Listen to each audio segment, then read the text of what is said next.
I love Barry.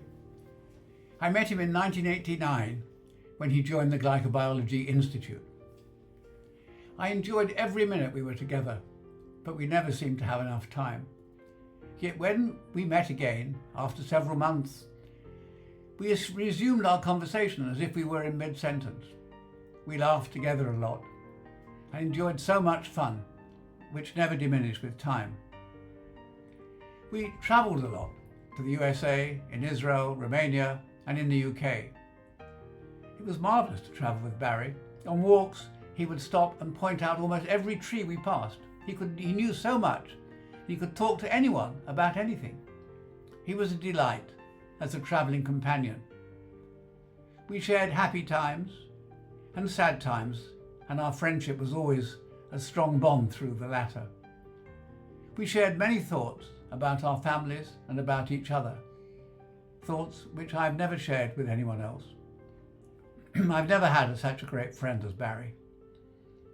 When he joined the Institute, I explained that my policy was to have everybody working on major scientific problems. Thus began a dramatic change in emphasis in glycobiology to study viruses. This was catalysed by Tim Block, who spent a sabbatical in Oxford, and led to our joint interest in antivirals, initially for hepatitis B, then hepatitis C, and then more general antivirals. Barry's portrait in Balliol College in Oxford shows Barry under the mulberry tree, which is the initial source for our main antiviral compound. Barry was on the scientific board of Oxford Glycosciences, the university's first spin-out company, which I founded in 1988, and which the university had a significant equity.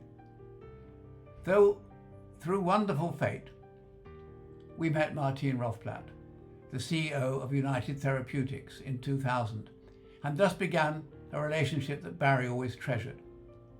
In 2005, he became chairman of the Scientific Advisory Board of United Therapeutics, and he loved the company. Barry believed in inductive rather than deductive research. His Nobel Prize was a direct result of this philosophy. He had travelled the world, far and wide, collecting serum samples, which eventually led to the identification of the hepatitis B virus and the subsequent development of the vaccine. To put this incredible discovery into context, we should understand that at that time, the treatment of microbiological and viral diseases was considered an impossible task. Today, everyone who has a blood transfusion has reason to thank Barry for his discovery of hepatitis B. The screening for it, and now other viruses, in blood has made blood transfusion safe. Barry was very much an explorer and pioneer, like two of his heroes, Lewis and Clark.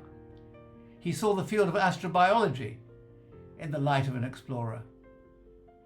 As Shakespeare says, his life was gentle, and the elements so mixed in him that nature might stand up and say to all the world, "This was a man."